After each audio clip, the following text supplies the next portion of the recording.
Hey, what's up, guys? Raymaster Flex here. Wanted to go really quickly and do a review over WrestleMania Night 1. A little bit late on this, of course, it ended a few hours ago. Now, obviously, I'm just going to let the cat out of the bag of the obvious things. Yes, this is the first WrestleMania in history with no crowd, so definitely. It had a really weird feel to it, but I give credit for the performers, for doing some of the things they did at the time that we're facing at this point. But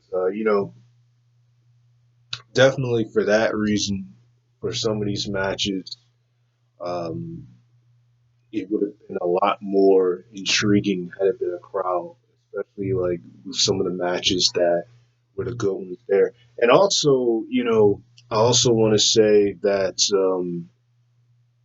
this was a really weird match card for tonight, and you could kind of tell that what they were doing was kind of leaving the bigger matches, more of the most build up matches. Not to say that there weren't any good matches tonight because there were, but more of the um, bigger, most other type build matches. They were saving that for tomorrow, and in a way, I mean for night two because it's already Sunday right now, but in a way, I could kind of understand.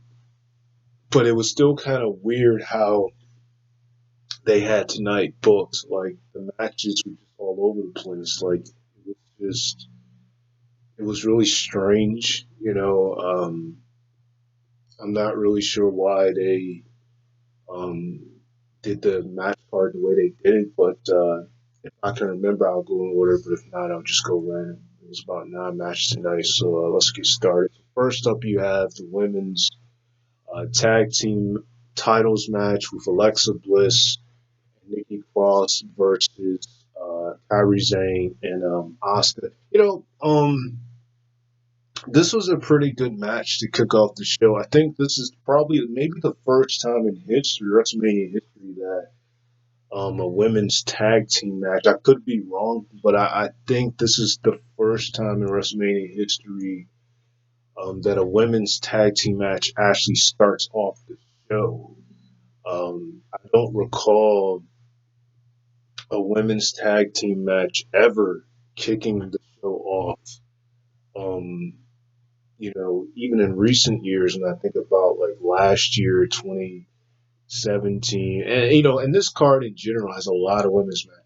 Probably the most women matches ever at WrestleMania. They've never, done this. Usually, they'll just do the Raw Women's titles and SmackDown Women's titles, and of course, last year they started with the women's tag team titles. But because of the fact that you added the NXT Women's Championship in the mix, you have a total of about four women's title matches in the scene. So this was a pretty good match to kick off the show. You had a lot of a lot of good moves here. Of course, Asuka, was doing a lot of her speaking in her language and a lot of yelling and things like that was going on in the match.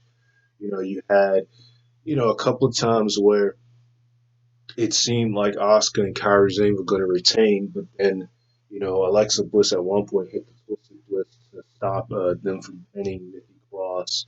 You know, Alexa's used some moves in her arsenal that I haven't really seen her use before. Both teams looked really decent in this match. The sad part. So there's some goods and bads. So Alexa and Nikki Cross picked the victory.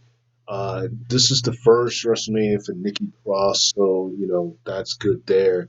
The bad thing is that and you can argue that one of the reasons is because at one point Kairi Sane was hurt after TLC, so she wasn't even wrestling for a while. But the only sad part is that number one, this is the third time that Asuka has lost at WrestleMania, and she's just lost so much momentum since she was undefeated just 2 years ago. And you know, in the whole title reign, they only defended the titles. They didn't really they didn't defend the titles that many times. They only defended it on one other pay per view, and that was TLC, which just happened to be the pay per view that Kyrie Sane got a concussion against Becky Lynch and Charlotte Flair. So it's just kind of crazy when you think about it. You know, the fact that they won the titles from Oscar, I mean, from Alexa Bliss and Nikki Cross the Hell in a Cell last year. I believe that was a big year they won it. And then they lost it to the same team that they won the titles from. And they didn't really get to defend it often on pay per view, you know. And it's kind of hard because you just have so many titles, which is the reason for that. But other than that, you know, it was, like I said, it was a really good match. Uh, Funny enough, this was another loss to Asuka, but this is the first win for Alexa at WrestleMania because she also had a losing record at WrestleMania as well, where she pretty much uh, both years that she was champion 2017 and 18, lost both of those matches. Yeah, there you go with that. Really good match, really good women's tag. That this match surprisingly was giving a lot of time. This was the longest match uh, as opposed to the matches that followed it, which is kind of strange.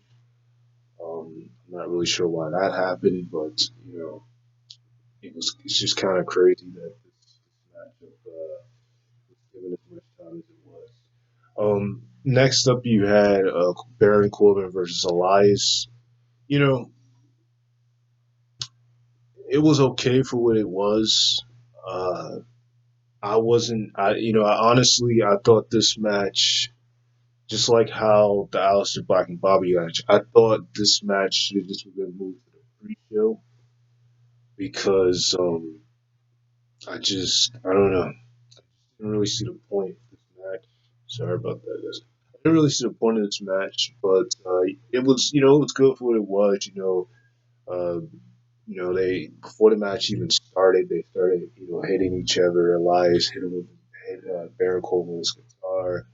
Elias tried to Baron Corbin tried to cheat with a roll up with his foot on the ropes, but the ref caught him, and he yelled at the ref, saying only for Elias to uh, pull him up with pull his tights, hit him with a roll up with pull his tights, and win in that type of fashion that Corbin was going to be doing. So, that right there, this was Elias' first actual match at WrestleMania. The last two times we've seen Elias at WrestleMania, we've seen him have encounters with John Cena, but they weren't actual matches. So, this was his first match at WrestleMania. The only thing I'm going to say here is that I'm just glad that this was done early. Again, it's really weird how they did the positioning of the card, but I'm just glad they got this over early because, to be honest, I just didn't really care about this match that much. But it was for what it was. Elias picked the victory,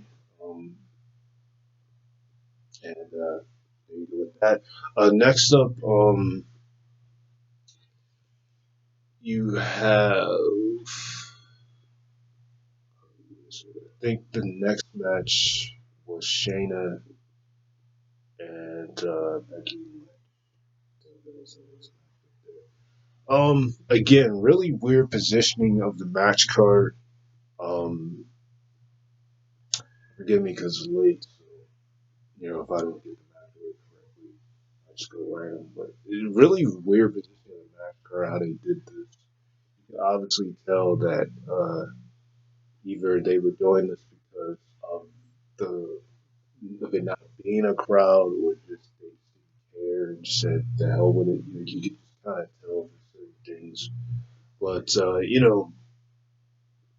this matchup right here, what I will say about this match, um,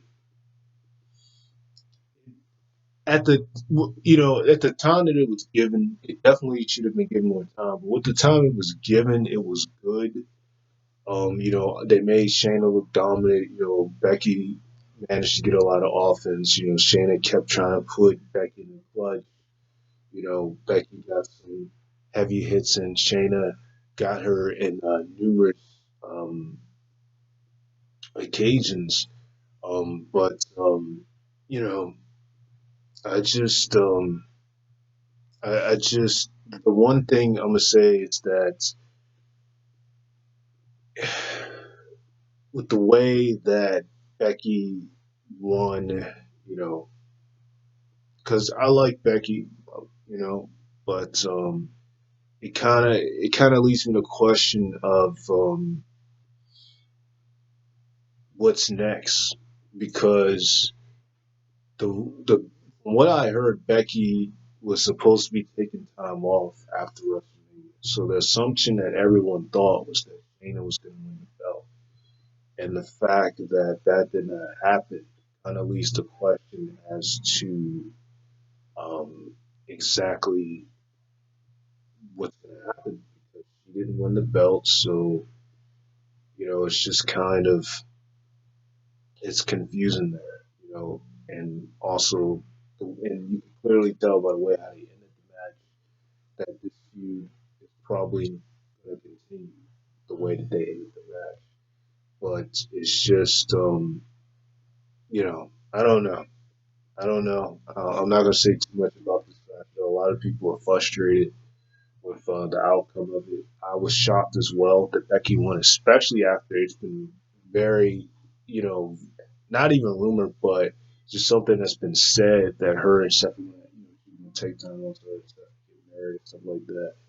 So the assumption was that she was gonna drop the belt. So I don't know if she's gonna drop the belt on Raw or what it is, but it's kind of I don't even know, because this was pre-tape, maybe she did lose and maybe they take two different versions of the match. Maybe that could have also happened. I just don't know. And I could tell that Vince had a lot to do with this match because I heard on Wrestle Talk um, and some other channels, wrestling channels, that Vince didn't really think highly of Shayna Baszler. So I definitely think Vince also had something to do with it. But it is what it is.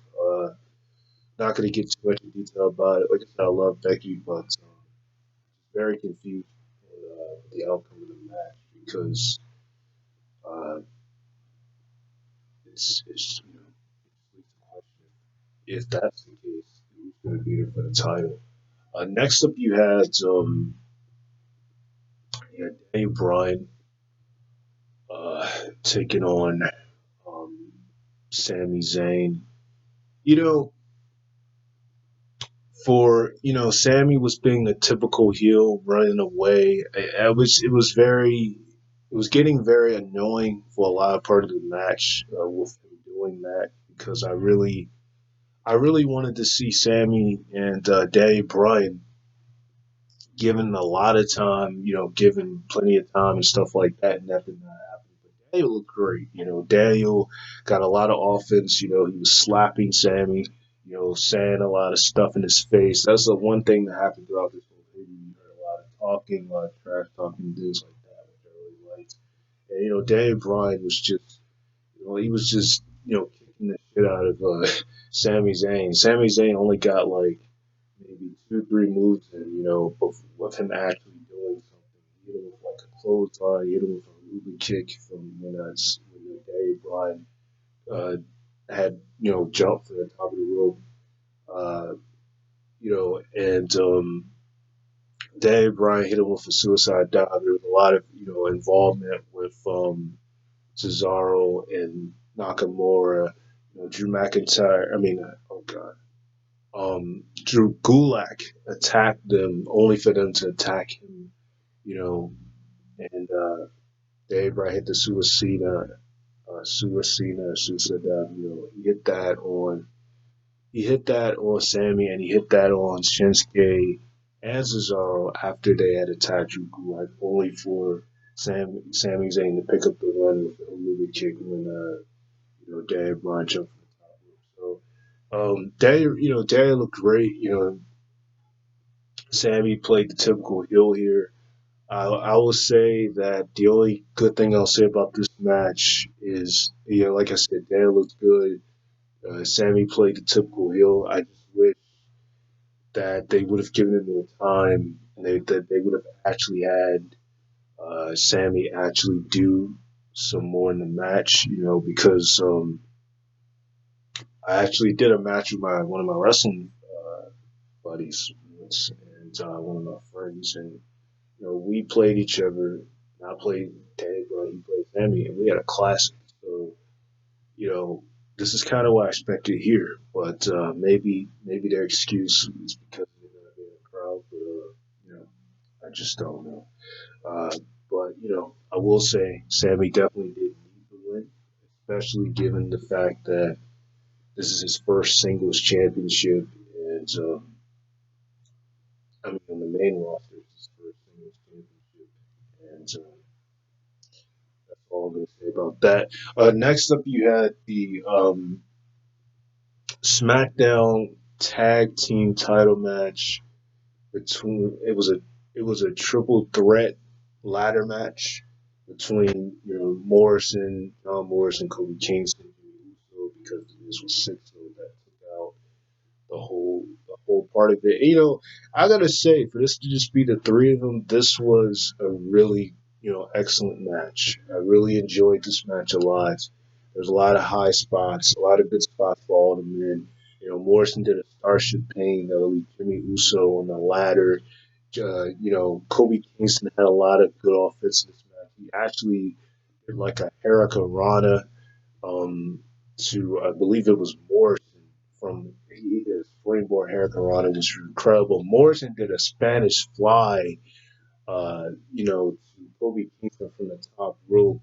Jimmy Uso hit a super kick on Morrison as Morrison was diving from the ladder. So it was definitely a lot of creative spots with this match. Just absolutely amazing. And you would expect that, I even though this was a quarter of the teams, whenever you have these high flyers and you go at it together, even though Morrison just came back, whenever you have these guys at it, whether it's the Usos and the New Day, and then you add Miz Morrison to the mix, which Morrison an incredible athlete. Whenever you have these guys, you can expect a matchup like this to happen. So definitely, uh, this was just top notch. Really good match. I would probably say from the matches that I've already gone over, this was my second favorite match up to this point because I really liked the women's match. I thought it was a really decent opener, despite the fact that the whole thing with Oscar and Kairi Sane. Yeah, one more thing I want to say about that match. I also think that Kairi Sane, another reason why they lost could be because the rumors that I've heard of Kairi Sane potentially leaving WWE to, maybe go back to Stardom, and Stardom has interest in her. So that could also be the reason as to why they lost the match too. And I hope that doesn't happen because I love Kairi Sane, but that's also another reason. But anyway, like I said, really amazing ladder matchup right here. You know, and the finish was incredible. They were all fighting fighting to grab the titles, and all of us, and then Jimmy and Kobe, they kept hitting John Morrison to the point where Morrison fell and hit face and fell on his back against the ladder, and then Morrison ended up having the titles. The title fell on Morrison, and the expression of Jimmy's face was just priceless. The thing that got me here, the expression of Jimmy's face was just priceless. It was just funny to see the expression of his face there. So yeah, definitely a great matchup. I mean, really good matchup right there. You know, it's kind of sad to see that just last year Kobe was fighting for WWE champion. Now he's attacking the big titles again. But like I said, it still was a really good match. Next up, you had what happened next? God. Next up, you had you had Kevin Owens versus Seth Rollins. Definitely probably the match of the night for night one. Incredible matchup right here between the two. Uh, really good match. At first, I was really pissed because it was going so well, and then Seth got himself disqualified, and I was just like, is this really the way that they're gonna end this feud? Or is this feud really gonna continue? They're gonna end this match like this at WrestleMania with a disqualification, especially given the previous WrestleManias that Seth has been in. And then Kevin Owens is like basically saying, I'm not going to have this, not at WrestleMania. Let's come, get back in the ring. Let's do this, no disqualification, which really, it should have been that way in the first place. I don't even know why there wasn't some type of stipulation in this match because the feud has been going on since November, ever since the night after Survivor Series when Seth Rollins had pretty much blanked the whole roster for Raw, losing so badly when NXT had a pretty good sweep over Raw and SmackDown, and that was the night that Kevin Owens had stuttered Seth Rollins after he had basically criticized the whole roster and everybody else had walked away, and eventually, for whatever reason, the AOP had beat up Kevin Owens. Kevin Owens had kept had kept saying that, he knew that Seth Rollins was behind it. He knew Seth Rollins had something to do with it, attacking him, only for eventually Seth Rollins, after he had broken his thumb, after his injury with his hand, with his fingers, uh, eventually he revealed that he was actually align himself with AOP once that happened. So I could go over how the whole storyline came about, but it definitely has been going on for a very, very long time. It started the night after Survivor Series and it's went all the way till now because even if you look at the Royal Rumble, the people that Seth eliminated was everybody that he was feuding with, everybody that was going against him at the time, everybody he wanted to eradicate.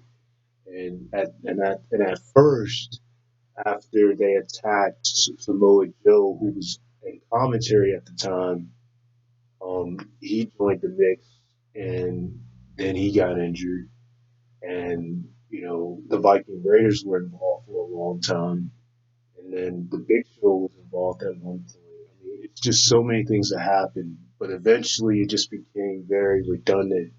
But this match right here was definitely a really good match. You had a Falcon Arrow that Seth Rollins did to Kevin Owens on the apron. You had Kevin Owens, uh, with the best move that he did in this match was when he climbed the WrestleMania sign and said, you want a WrestleMania moment, and he did. It looked like a senton or something with Seth Rollins on the announce table. That was absolutely incredible. And then he gave Seth Rollins a stutter to end the match. So definitely, this was a really good match, really good storytelling. I hope this is the end of the feud. I hope Seth Rollins, just like how I said with Becky earlier, with how she should have left the WWE. Should have. I heard she was taking a break, but I'm not really sure what's going to happen with that. I hope that this really is the end of the feud between Seth and Kevin because although they have had a lot of good matches, like when feuding with each other, like the fist fight match. I think it was called the fist fight that they had. That there's elimination tag team matches and stuff like that. It just eventually became redundant. So I hope this actually is the end of their feud because I didn't think this feud needed to continue anymore. I will say it's definitely better than the stuff they were doing with Baron Corbin and Roman Reigns on SmackDown. But but I hope this is the end. I hope this really is the end. And Kevin Owens can move on to bigger and better things. So yeah, this was. Excellent, excellent. Next up, you had Braun Strowman versus Goldberg. The only thing I'm going to say about this match is that Braun Strowman's victory came at the expense of Roman Reigns' absence. Just to think, if Roman didn't back out of this match due to his health, Braun may have never, ever won the Universal title. I mean, how many times have we seen Braun Strowman get big championship opportunities for the Universal title? Because he's mainly gotten Universal title opportunities than he has with the WWE title. But how many times have we seen that and we've saw Braun Strowman come up short? I mean, we've seen it countless times with Brock Lesnar. We've just seen it happen so many times that people lost faith in Braun Strowman. And 2017 at the time was the hottest that Braun Strowman was. And a lot of people that year thought that that was the year Braun Strowman really should have won the title. And now they give it to him because, I mean, it's pretty clear that he's a transitional champion and he's going to eventually drop the belt. Uh, he's going to eventually drop the belt to Roman when Roman comes back. But, you know, this was a typical Goldberg's match. It was four spears, four power running power slams by Braun Strowman, and then that was it. Typical. I don't have a lot to say about this because this is basically just the way that Goldberg's matches are. So it was not anything that surprised me. It was about 2 minutes and 10 seconds. Of course, like I said, the tag women's tag was like the longest match, like 15 minutes, and then the second um, and Kevin Owens match was a good amount of time as well. But this match was about 2 minutes, uh, but still, basic Goldberg stuff. So there's not a lot I can say here. Um, you know, I just don't have a lot that I can say about this match. Definitely, um, Braun Strowman. I'll just say this: Braun Strowman picked up the victory. I'm glad that Braun Strowman has finally won the United States champion. Oh God, I'm sorry. I'm glad that Braun Strowman finally won the Universal title. But the bottom line is, everyone knows that it only happened at the expense of Roman Reigns' absence. Had that not been the case, Braun probably would never won the Universal title. Not with the way that they had been booking Braun Strowman. Definitely. Especially when even his Intercontinental title reign didn't last that long. He dropped the belt in his first title defense at the Elimination Chamber at the very last pay per view, the Sami Zayn in a handicap match with Shinsuke Nakamura and Cesaro. So definitely, there's no surprise here with as far as how the match went. I am glad Goldberg did not retain because I just I've been saying this for a while now. It's not that I hate Goldberg or anything, but I just think he needs to go. I just do. Him and Brock, I really, I know they're going to keep bringing him back for Saudi Arabia and stuff like that, probably, but he just really needs to go.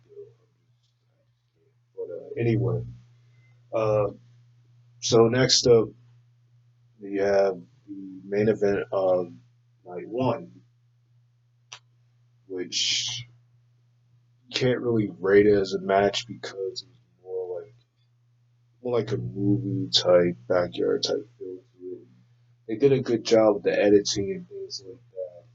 With AJ Styles in the Boneyard match, a lot of good talking you heard between them, and AJ tried to get his buddies crying as Joey Gallows. At the first part of the match, it was just AJ and Undertaker fighting each other, and I like how Undertaker came to the graveyard with his little motorcycle, and definitely there was a lot of good spots up here. You know, AJ had hit Undertaker to the hole. He was going to dig him in, only for Undertaker to appear right behind AJ as he thought that he was going to dig him into the hole as a second person. I mean, as a second person, as the dead man. First, he came out as a nerdy badass, and then he gets, and then AJ tells him to leave, like you're done, this is it, you gotta go. And Undertaker comes back, and he says, brings up his wife's name and stuff like that. You remember, and then AJ tries to plead off. So, and then at one point, you have these guys wearing like this this outfit, and I'm not really sure what that was all about, but they were no help because Undertaker easily beat them up. So it was interesting how they did this. It was really interesting. You know, obviously, one of the reasons they did it was because there was no crowd. So if there's no crowd, then I mean, this was kind of a way to just do it. I mean, a match like this, it definitely would have paid off if there was a crowd. Yeah, I think they definitely would have done it anyway. But this was a way to make up for the fact that there was no crowd. They did a pretty good job with it. I'll give them that. And AJ could say that he main evented WrestleMania. Take into account that it's 2 nights, he could say he main evented WrestleMania. And this didn't hurt AJ at all, I would say, because AJ, he's AJ is 3-2 now at WrestleMania because count as a loss for AJ. He's 3-2 at WrestleMania. It's only his second loss since he lost to Jericho. So I wouldn't, say that this really uh, hurts AJ. Also, going back to Kevin Owens, Seth needed that win. Kevin Owens needed that win against Seth because Seth's all the accomplishments Seth had at WrestleMania. Seth was only like 6-1, so him losing Kevin Owens definitely needed to win that. Same thing here, this didn't hurt AJ, and it was good for what it was. It was very funny. So yeah, that's pretty much it, guys. I didn't this video go that long, but I may or may not do a review on to college work. I like college